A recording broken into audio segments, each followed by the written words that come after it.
Welcome, Chillstars, to Mindshift Monday, the Sovereign Build series with Chillstar '08. I am so glad you are here today because this episode is one I wish someone had played for me 10 years ago. Today we are talking about the softer life. And before anyone says it, no, it is not lazy, it is not ungrateful, it is not for people who do not want to work. The softer life is the most strategic, most intelligent, most sovereign decision a tired professional will ever make. Oh, absolutely.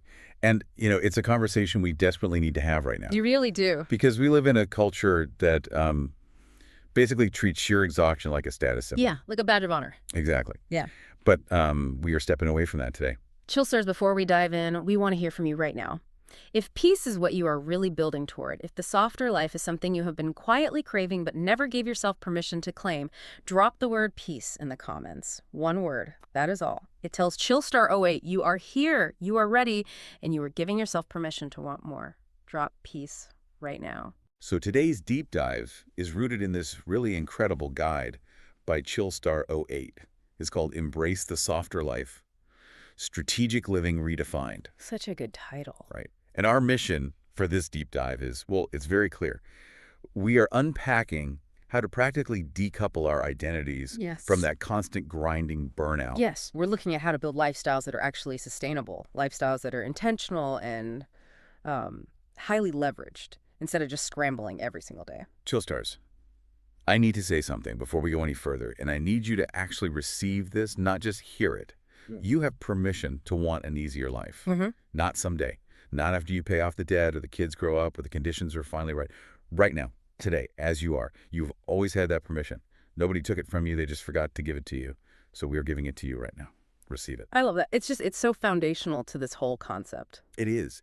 And, okay, let's unpack this right out of the gate. Yeah. Because I know exactly what happens when people first hear the phrase softer life. Oh, yeah. The pushback. Right. There is this immediate, almost visceral cultural pushback because our brains are so wired to think that if we aren't actively suffering, we aren't producing anything of value. Totally. So how do we actually define a softer life without it just sounding, to the outside world like we are just avoiding our responsibilities? Well, that is the exact misconception the source material tackles first.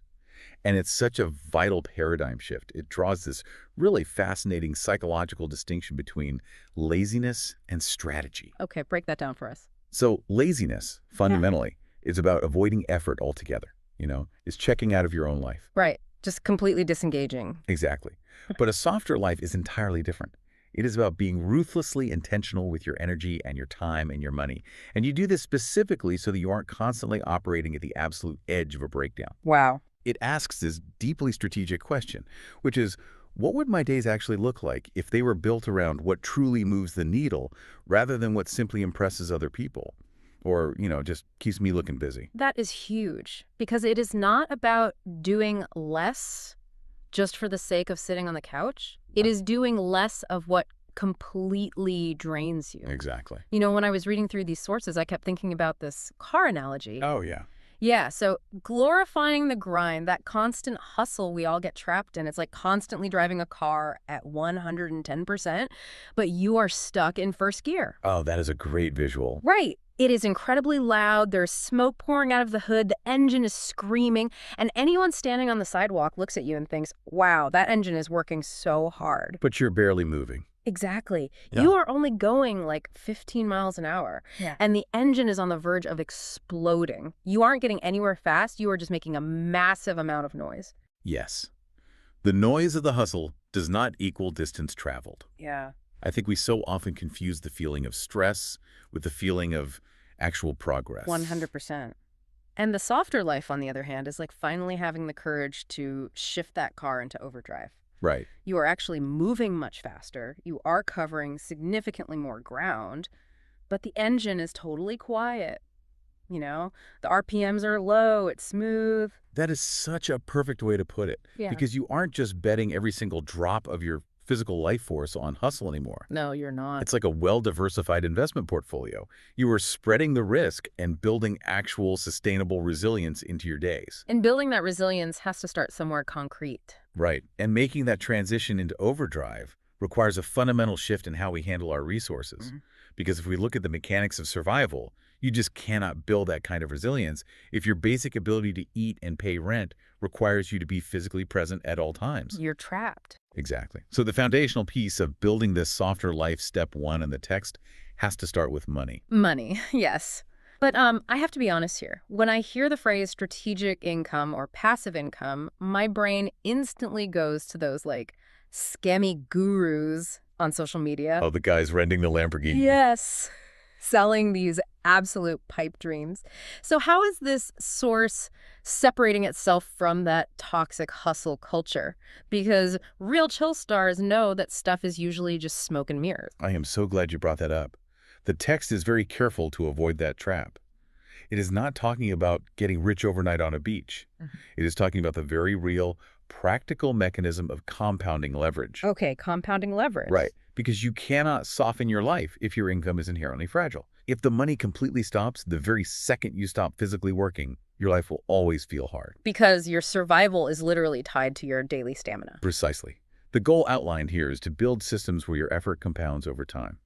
It's a shift from the manual model of, I trade 1 hour of my time for one single payment.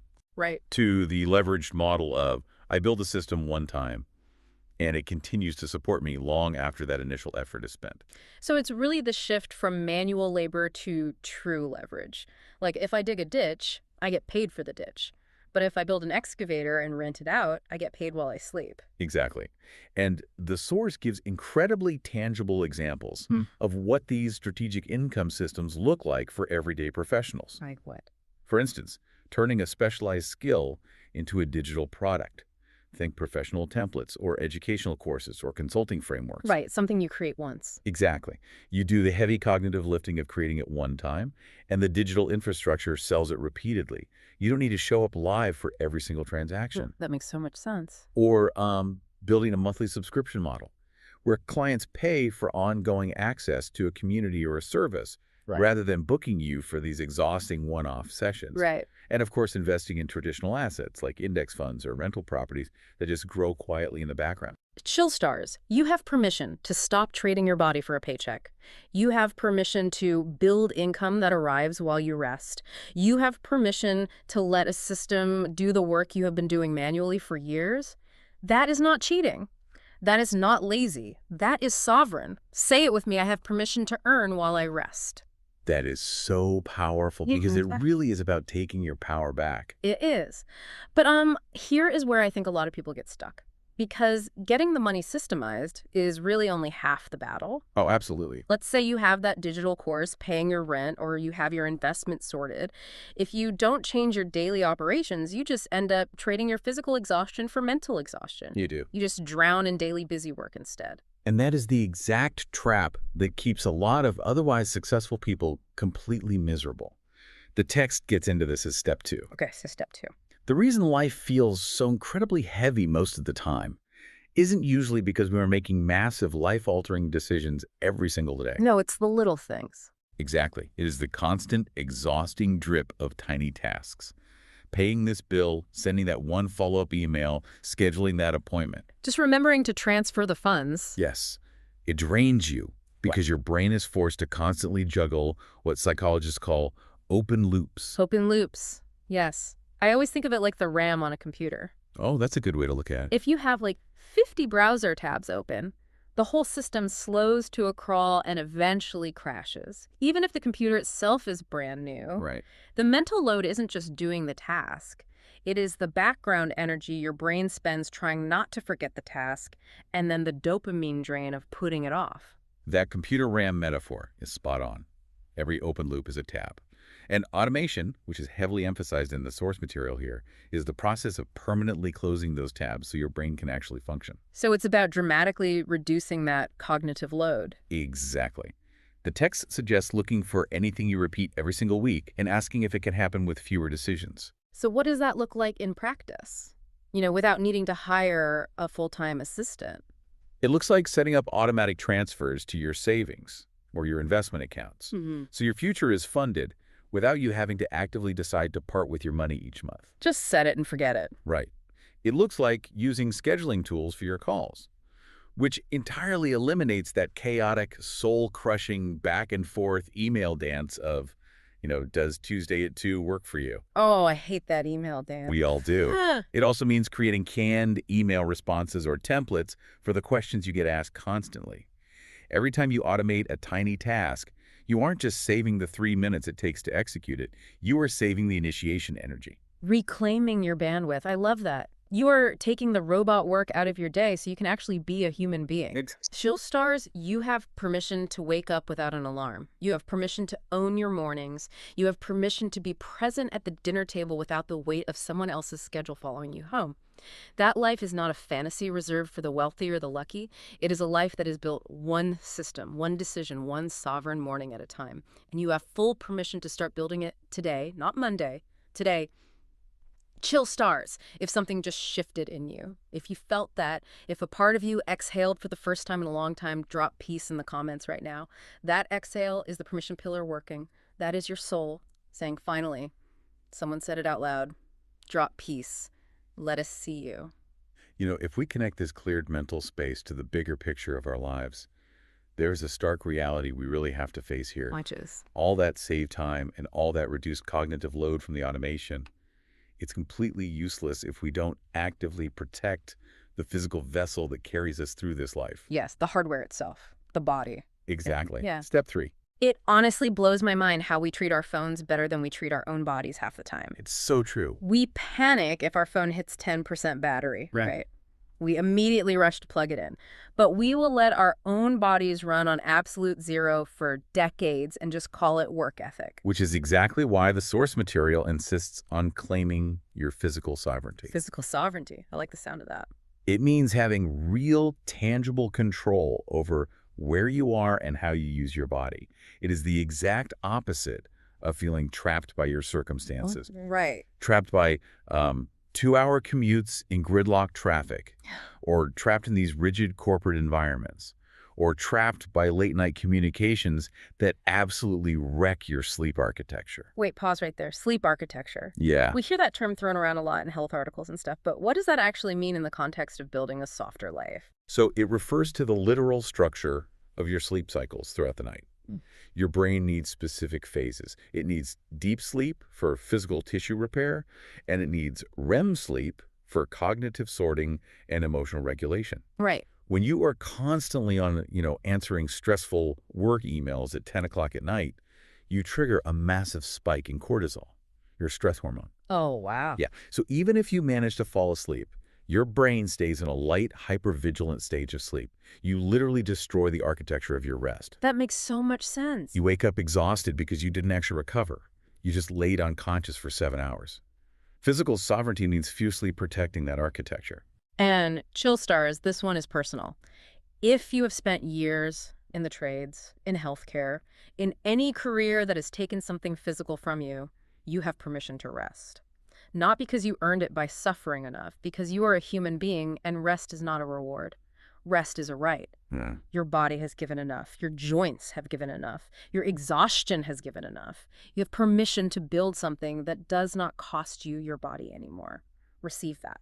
And, protecting that body requires incredibly practical boundaries. The text really highlights how this looks in reality. Give us some examples. It could mean negotiating flexible hours or remote days, so you can design a rhythm that actually suits your body's natural energy peaks. Right. Rather than conforming to a rigid 9 to 5 that just works for someone else's bottom line. Right, working with your body, not against it. Exactly. It also means setting absolute non-negotiable boundaries around your sleep and your screen time. You literally treat your nighttime routine like it is the most vital, high-stakes client meeting on your calendar. Oh, I love that reframe. You wouldn't cancel $1 million meeting, right? So stop canceling your deep sleep. Treating sleep like a high-stakes meeting changes everything. What else does the material suggest for protecting our physical space? It points to the environment itself. Decluttering your physical surroundings so your home actually functions as a place of true recovery, rather than acting as a visual representation of yet another to-do list. Oh, totally. When my house is a mess, my brain is a mess. Exactly. The underlying principle is just to start small. Implement a rule of no work communications after a certain hour, and then fiercely protect it. So let's bring this all together for a chill star tuning in right now who just feels completely overwhelmed. Sure. Someone who is hearing all of this, the compounding income systems, closing the mental tabs, protecting their sleep architecture, and they're thinking, well, this sounds amazing, but my life is a chaotic mess right now. Right, where do I even begin? Exactly. How do they actually start this process without feeling like they have to blow up their entire life, quit their job, and start completely from scratch? That is the beauty of the strategic framework provided in the text. It explicitly advises against changing everything overnight, because doing that just creates a totally different kind of burnout. Yeah, nobody needs more burnout. Exactly. Instead, it offers a simple, gradual three-part audit that you can do over the next week. It helps you start building this softer life in manageable layers. Okay, let's walk through that audit. Where do we begin? You begin by looking at the money. You conduct an honest evaluation of your current income streams to see which ones depend entirely on your physical presence and which ones actually have the potential for leverage. Okay. And the goal here is not to draft a resignation letter tomorrow. The goal is simply to ask yourself, where can I introduce just one small strategic income system in the next 90 days? Just one small income system in 3 months. That takes the pressure completely off. And what comes after we evaluate the money? Then you evaluate your daily operations, your tasks. For 1 week, just observe. Track the recurring tasks that annoy you, that drain you, or just feel incredibly repetitive. Write them down. Okay, write them down. Then commit to picking exactly one of those tasks to permanently automate this month.